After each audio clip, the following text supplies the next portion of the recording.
Merry Meet. Hi, I'm Lacey. And I'm Nancy. And this is Witches in Kitchens. So we're going to be cooking soul cakes today. And what is a soul cake? So a soul cake is a type of cookie. And it's for the Day of the Dead. Yes, that's exactly it. Also what pagans call Samhain. Yes. October 31st. Secularly known as Halloween. So Samhain is on the pagan wheel of the year. It's also the Celtic New Year. So we're moving from fall into the days are getting darker. It's when the veil is thinnest. Yes. And so it's a time when we want to honor our ancestors. Right. And so soul cakes are a way of doing that. Not only can you enjoy them, but you might leave one out at your altar as an offering. Yes. And one of the things about altars at Samhain is sometimes it's nice to create an actual ancestral altar if you don't already have one. Some people have a permanent one in their home. Some people, will just make one at this time of the year. You would put photos of loved ones. That's one of the things I was going to ask. So that would be like sending out photos of your grandmother, your father, or family members that are passed. It could be anyone. It could even be your deities. Mm-hmm. You could set up an altar for them. Right. But we're cooking this today so that we can leave an offering on our altar. Right. Okay. Great. Yeah. So we're going to go ahead and get started with cooking our soul cake or soul cookies, and hope you stay around and join us. There we go. So today we're in Lacey's kitchen. So that's the witch's kitchen that we're in today.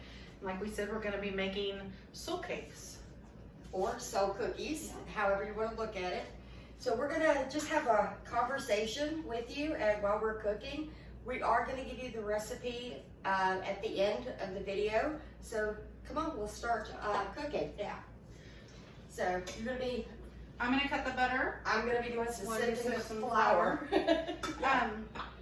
So one of the things I wanted to talk to you about, Nancy, was we've got so many new witches out in the community, and with that, we're seeing a lot of questions out there is, what is a kitchen witch? Right. So what would you say a kitchen witch is? Well, to me, so I'm an eclectic kitchen witch. Agreed, I am too. I don't like gatekeeping, and I don't like being put in a box. And so for me, kitchen witchery is one of the ways that you can really see, and experience a magical life daily. You're working with the elements, whether you have a gas stove or not. It's that heat is fire. You're combining things from the earth. You're adding water.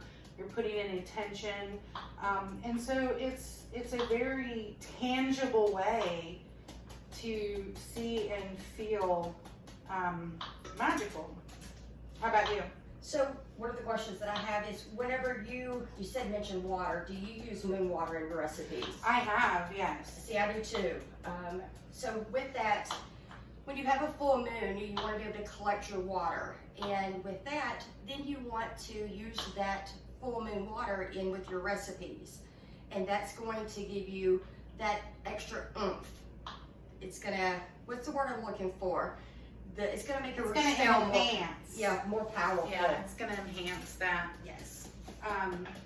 So with moon water is typically on a full moon. You put out some water, maybe in a mason jar, and you let the full moon shine on that.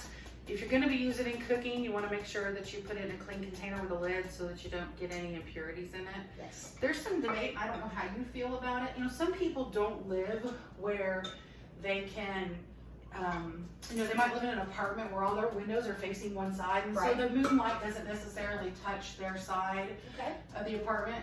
I personally feel like it doesn't have to physically be in that light.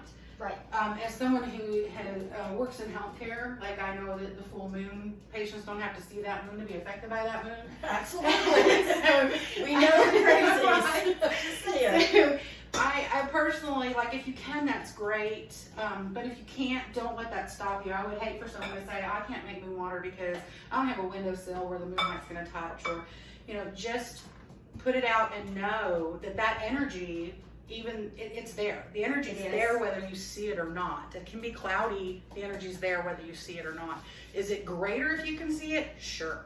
Yes. I'm glad you said that about being cloudy, because it is happening during that full moon. It is that intention that you're looking for. Yeah. And so one of the things that I like to do is I'll take my water, put it in a jar, and then I'll put plastic over the top of it, put a rubber band around it, and so that I'm not getting any bugs in it. Mm-hmm. And then the next day that I bring it in, and I'll write on that jar what moon, what date. Mm-hmm. And I try to use that within the next 30 days. I wouldn't go further than 60 days of using that. Yeah, not with food, not for food. Correct, yeah. Yes. Now you can keep it a little bit longer. I would go maybe even, say, to your next full moon to use it for your spells. It's still going to be powerful. Yeah, or you can recharge it even. Exactly. Every full moon. Now I have, January was kind of interesting for us here in Arkansas. We had snow on the full moon, and so I actually went out and collected snow. Yes. And I used that. What else was I going to say? Right? That's us being kitchen witches. Yeah. You get in here and you're like, okay, everything is so chaotic at times, and then there are times that it just flows so good. So we're human. It is. Yeah. Wait, I think we need to get a little moon water and put on this. Just saying. Okay. Okay. So I have cut the butter into the flour. I'm gonna add some cinnamon, ginger, allspice, 2 eggs, some cider vinegar, and some milk. And from there, Nancy, what all does those properties, magical properties, are in these ingredients? Okay, so if you remember, we're making soul cakes for Samhain, right? And just one little thing with them being called cakes versus cookies, it's just because they're British, and so British call cookies cakes, so they are going to look like cookies, but they're called soul cakes, and they have cinnamon in them. And cinnamon is good for spirituality, protection, psychic abilities. So that's gonna help with when you're mixing in these ingredients, you're gonna be putting in those intentions of, wanting to connect with your ancestors because the veil's at its thinnest, and you want your message received, and you want to receive messages from them. Same with that ginger. One of its properties is clarity. You wanna make sure you get a good, clear message across. Allspice. It has good luck, healing, money, and it just really smells good. Yes, it really, really does. I wish you were here. So not necessarily Samhain related, but if you make a sachet of allspice, it can attract wealth. So they say, like, maybe carry it in your pocket or hang it in your home. If you sprinkle it in the 4 corners of your home or your business, that will also attract success. So one of the things we were talking about earlier is whenever you're cooking and you cook, you're doing your ingredients clockwise to counterclockwise. Explain that to me. Okay, so when you're mixing in intentions, you want to go clockwise. That's bringing things in. When you're going counterclockwise, that is to bring things out. So an example that might be, say you have a loved one who's sick and you're going to make them some chicken noodle soup. So you may go clockwise as you're thinking about healing and bringing them health and wellness. But then you may also go counterclockwise as you're thinking about banishing that nasty virus, cold, bacteria, whatever it is that's making them sick. So hopefully that makes sense. Yes. So now what we're going to do, we have incorporated all of our ingredients. We're going to go ahead and lay this out, and we're going to start cutting out our cookies. Okay, so we've put it out on the counter here. We put some flour down to keep it from sticking, and now we're just kneading it. Same thing, keep thinking of those intentions. One of the things that you can also do, because this is Samhain related, and that's, it's on the pagan wheel of the year, it's a holiday, so it's a little more special, is maybe have or place some photos of your loved ones in the kitchen near your workspace, and feel free to talk to them. Play some music that maybe they liked, and invite them in, encourage them to come in and spend this time with you. Yes. The veil is so thin right now, you're going to have where those closest to you that have recently passed are near you. Even though you're not feeling it, they are near, so keep that in mind. and they can hear you. So we're gonna end up rolling this out. Do you wanna grab a rolling pin? Okay, so we're rolling it out now. Do you wanna talk about our cookie cutters? Okay, so we're gonna cut them into rounds. And you know, a lot of times, especially people just starting out, you may not have all the supplies and tools. It doesn't need to be, your kitchen doesn't need to be Martha Stewart's. We have, we are not Martha Stewart. to be Martha Stewart's, but it doesn't need to be. So we took the lids from mason jars, and you can use those as your cookie cutter. Yes. So, do you know one of the things that I found? I've met so many witches in different groups that we've been in, and witches are all different types of people. You've got teachers, nurses, just students. I mean, all ages. What would you say that, you know, some other professions that you've met for witches? Oh, I mean, they're just all walks of life.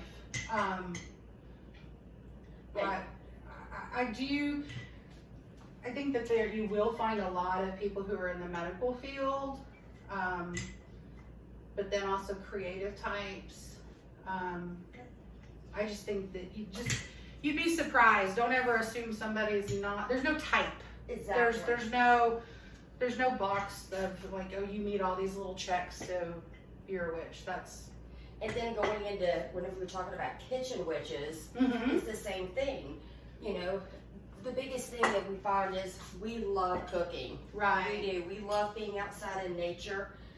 You know, we like finding those herbs, wild herbs, to use in our recipes.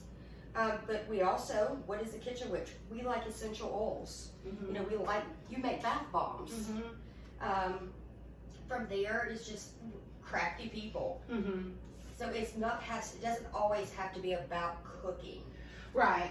Well, and I mean, it's just about like everyday things that you do within the home. Even cleaning your house can become a magical practice. So again, like earlier we were talking about moon water. You can add moon water, Florida water. You can add a sprig of rosemary to your mopping water and cleanse your floors. And you know, that is a way to cleanse out any negativity from your home. Some people live where they maybe can't light a sage, or so that would be a lot of people that might live in apartments. Right. You know, or some people too, unfortunately, with everything going on, some people live in hotels, sadly, and they won't even let you typically light a candle. So, you know, you can clean your space with a spritzer. Even you can create a spray that's a cleansing spray. There's lots of different ways to do these things. That's, you know, in this channel, we're gonna hopefully get around to being able to do some of those things and show y'all, you know, inexpensive, easy ways of, you know, incorporating your magic, kitchen witch magic into your daily lives. These are turning out really Yeah, you're pretty. doing a good job. I feel like I'm just over here supervising early.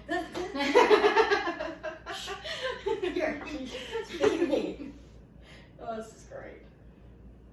So They look good. How many would you say for this? We're gonna end up having this recipe. Oh, I bet you we might have 2 dozen there. There you go. Give or take. Yeah. Okay, so while the cookies are in the oven baking, we're just gonna sit and chat for a little bit. So one of the things that we have a lot of new witches want to know where to find information. And so every new witch needs to go out there and start looking and see what are things that they are interested in. And because today we are talking about Samhain, there is a book that is specifically written for Samhain. Now you've read this book. How did you find it? Did you like it? Is it informative? Yeah, I think, you know, it was, who's the publisher? I can never say the name, but it's, you know, it's the typical Llewellyn Publishing, which you find a lot of pagan books published through them, and they actually have they have a set.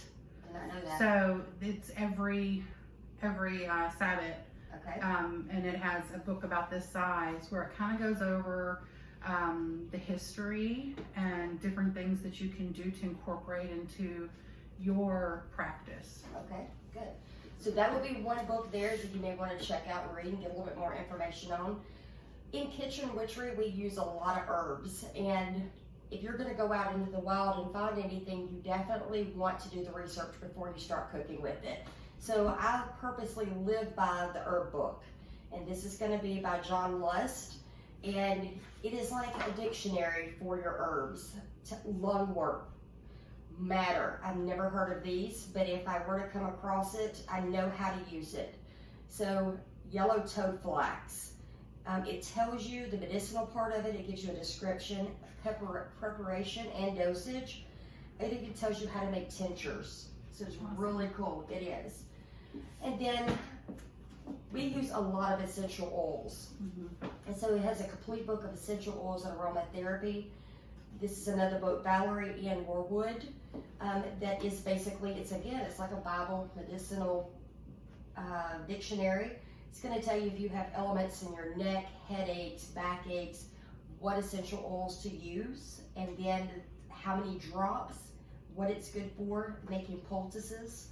And so I live by this. So this is another really good book to pick up. That's some of the things that I use with my kitchen witchery.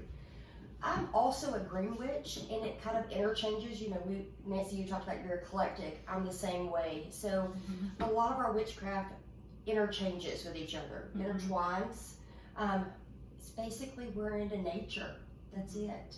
And the Green Witch, the natural magic of herbs, flowers, essential oils, and more. So this here is going to be another good book to start reading if you're starting off. And it's going to tell you about witch hazel, honeysuckle, yew. Gives you really good foundation to start with. So that's some of the things for me. How would you tell a new witch to start off? So I would start with definitely research. Be careful what you find online. Yes, it's a good source of. There's loads of stuff out there, and you certainly don't have to go and spend a ton of money on books. But you also need to be cautious about everything that you necessarily read online, especially if it's something you're going to put on your skin or digest. Correct. You need to be careful. You don't want anybody to get sick or hurt. Some of the things that I could not, is that done or is it? Well, we're going to check our recipe. We'll check our cookies. Give us just a second. Okay. So we did have one batch of cookies that were ready, so yay, they're looking good. We're just waiting on the rest to finish. So back to what I was saying is some of the things that I feel like are essential to have in kitchen witchery is check your spice cabinet and start there. Look at your spices and research what you have in your cabinet and learn how you can use those. Consider starting a small maybe herb garden. You can do a patio garden. You can do one indoors even. You can do your rosemary or basil, thyme. Those can be grown in little pots indoors during the winter that you can use for your cooking. The other thing that I always have is 100% aloe. Okay. Just the clear, not the, I got a sunburn, it's green blue tint, just the clear 100% aloe and 100% proof vodka, because you're gonna need that for like when you make your tinctures. Okay. So like right now I have echinacea that has been sitting on my counter for about 2 months in the vodka, and I shake it up about daily.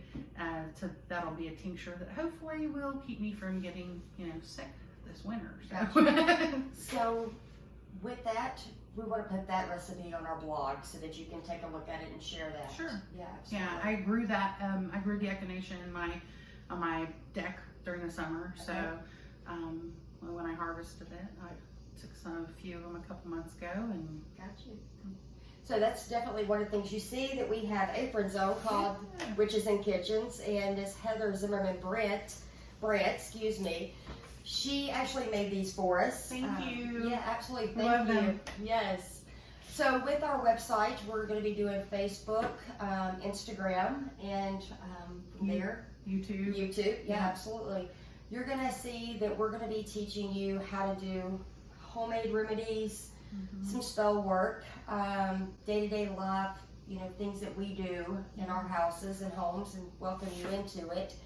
What else can we do for them? So I think our plan was we're going to try to do one a month, and then maybe a special that might be a little longer for the Sabbats. This is kind of our matures, and we're just having fun and trying to educate. Like, we're just trying to have a good time, and hopefully you'll have a good time with us. Yeah, and we definitely want to know what you want for us to talk about. So definitely leave us a comment and let us know, you know, how we did and what you would like to know about.